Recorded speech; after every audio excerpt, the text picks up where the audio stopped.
Good morning, dear children. Our history lesson number 3 is going on. Yesterday we seen about the Delhi Sultans, and today we are going to see the garrison town to empire, the expansion of the Delhi Sultanate. Means how was the expansion was done in Delhi. So that we are going to learn today, page number of 34 of your textbook. So you have to take out the page number 34 and see there. First, what is given here? One map is there. One northern side map of India is given there. In the early 13th century, the control of Delhi sultans rarely went beyond heavily fortified towns occupied by the garrison. The sultan seldom controlled the hinterland of the cities and were therefore depend upon the trade, tribute, or plunder for the supplies. Means see, who were the king? They occupied the most important places of Delhi, and from that important places they were did their trade and their tribute or plunder. Okay, so controlling the garrison town in distant Bengal, seen from Delhi, was extremely difficult. In that age, it was very uh, hard task to control upon the Bengal and Sindh, because it was extremely difficult because it was so far from the Delhi. Rebellion war, even bad weather, cloud snap, fragile communication routes. These were the difficulties in that age to control the Bengal and Sindh. The state was also challenged by the Mongol invasion from Afghanistan and by Gawans who rebelled at any sign of the Sultan's weaknesses. The Sultanate barely survived these challenges. Means if they want to control over the Bengal and the Sindh, they have to face that some of the challenges, and it is very big challenge before the soldiers. So they don't means they barely survived this challenge. They can't survive this challenge. It's the expansion occurred during the reign of the Ghiyasuddin Balban, Alauddin Khilji, and the Mughlaq Muhammad Tughlaq. So they were the main leaders, they were the main kings during that reign. And the first set of the campaigns along the internal frontier of the sultanates aimed at the consolidating the hinterlands of the garrison town. First, we are here going to understand what is the meaning of the hinterland. Hinterlands means the land adjacent to a city or a fort that supply it with goods and service. Means hinterland means एक ऐसी जगह होती है जहाँ से goods supply होता है city में, that we call the hinterland. Yesterday I given you the many words hinterland. Most I not given the right on what is the meaning of hinterland. Keep in your mind कि lands adjacent to a city or a fort that supply it with the goods and the service are termed as the hinterland. जहाँ से service मिलती है, जहाँ से good supply होता है city में, that place we call the hinterland place. Then garrison town is here, a fortified settlement with the soldier. That is very important place for the soldier. Garrison town, it means a town fortified with the settlements of the soldiers. So soldiers के settlement के लिए होता है and is known as the garrison town. Now the first set of the campaigns along the internal frontier of the sultanate aimed at the consolidating the hinterland of the garrison town. During this campaign, forests were cleared in the Ganga Yamuna Dome and hunter-gatherers and pastorers expelled from their habitat.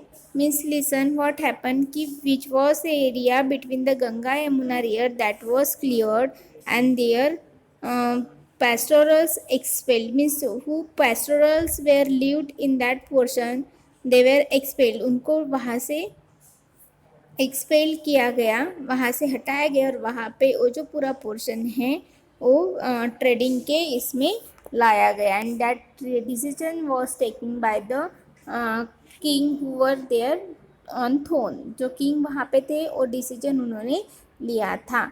Then this lands were given to peasants and agriculture was encouraged.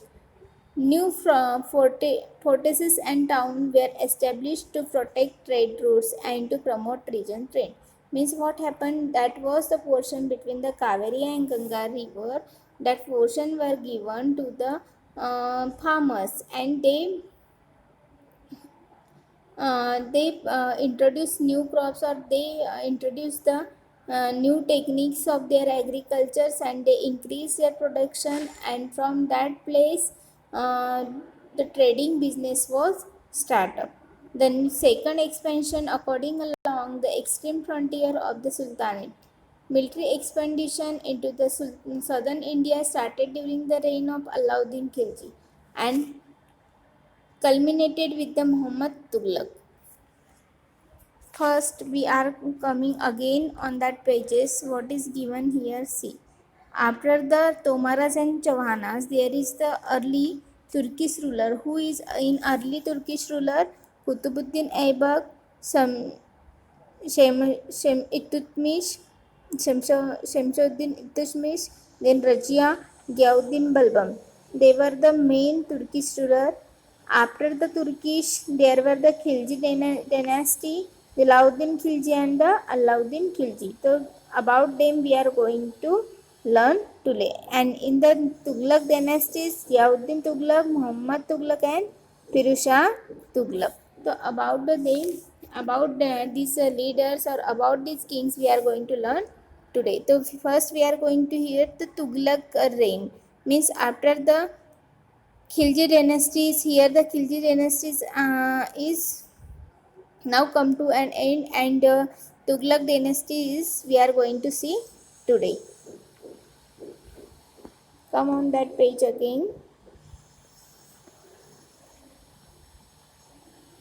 This one. Okay, see, the second expansion occurring along the external frontier of the Sultanate.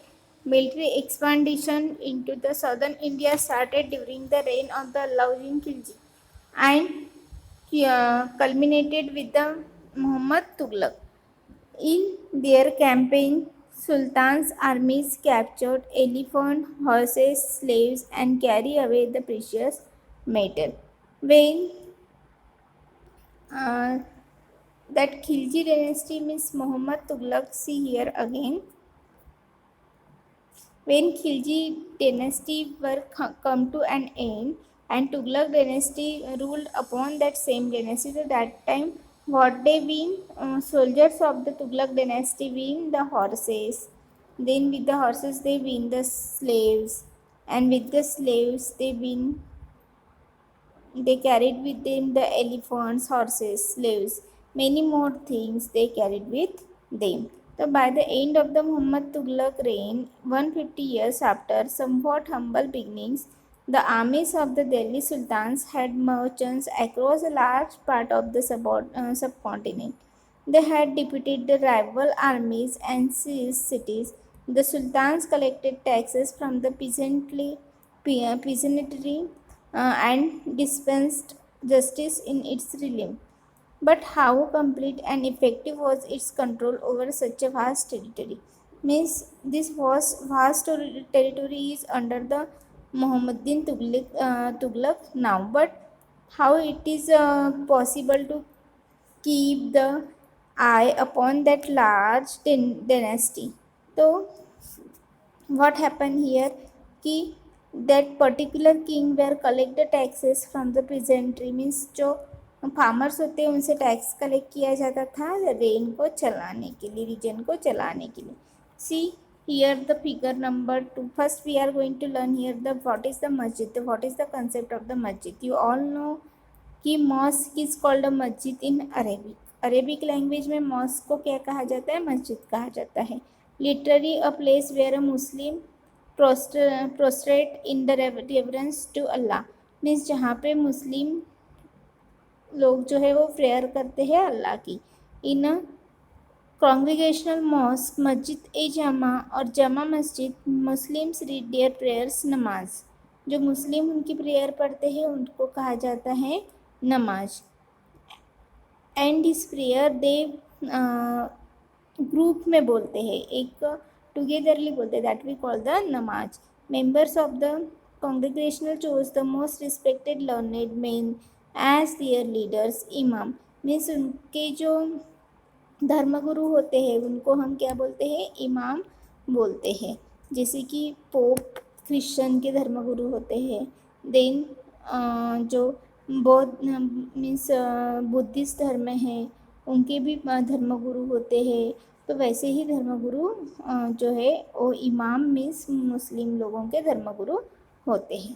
तो ही also deliver the sermon during the Friday prayer. Sermon means ईयर खुतबा, खुतबा means Sarman, Sarman means प्रवचन। जो हम हिंदू लोग जो उसको प्रवचन बोलते हैं that we called a sermon. Means एक जो उनकी प्रेयर होती है फ्राइडे की और जो एक स्पीच देते हैं प्रॉपर, उसको सरमन्स कहा जाता है या खुतबा कहा जाता है। तो during the prayer Muslim stand facing Mecca. While doing their prayer means जब भी वो गॉड को प्रेयर करते हैं तो उनके फेस का डायरेक्शन रहता है मेक्का और मदीना की तरफ। तो मक्का जो है in India this is the west direction पे आता है। तो while doing the prayer they always face toward the west direction. This is called a क्यूबला, और इसको हम बोलते हैं उस वेस्ट डायरेक्शन को क्यूबला। Then the Delhi Sultans built the several mosques in the cities all over the subcontinents। Means see, in that age there was the realm of Muslim density, so that they built many mosques on the subcontinent. This demonstrate their claims to be the protesters of the Islam and the Muslim. Mosque also helped to create the sense of the community of the believers who shared a belief system and code of conduct. It was necessary to reinforce this idea of the community because Muslim came from the variety of the backgrounds. Means many Muslims are came from the various backgrounds and they built various types of the mosque in the Delhi Sultanate. Now figure number 2, see Kuwait al-Islam Mosque and Minaret built during the last decade of the 12th century. So this Kuwait al-Islam Mosque was built in the 12th century. This was the congregational mosque of the first city built by the Delhi Sultans, described in the chronicles as the Delhi-e-Kuna, the old city. The mosque was enlarged by the Iltutmish and Alauddin Khilji. So in the realm of Alauddin Khilji and Iltutmish, that mosque was built, and the minar was built by the two sultans, Kutubuddin Aibak and Iltutmish, and that minaret was built by the two Muslim sultans, that was the Kutubuddin Aibak and the Iltutmish. Then figure number 3. Begumpuri Mosque built in the realm of the Muhammad Tughlaq. जो Begampuri mosque है that was built in the realm of Muhammad Tughlaq and was the main mosque of the Janpad Jahanpana, the sanctuary of the world. Means that Jahanpana was the very important king during that period. He called the century of the world. ये question आ सकता है, who was the century of the world? तो जहापना was the century of the world. His new capital in Delhi. Then figure number 4, मौत की मस्जिद built in the realm of the Sikandar Lodi by his minister. Means here is given कि which masjid was built in which realm and made by which king. Okay, that you have to read properly and write down the important notes from this lesson. Okay, next part we will see in the next video. Goodbye.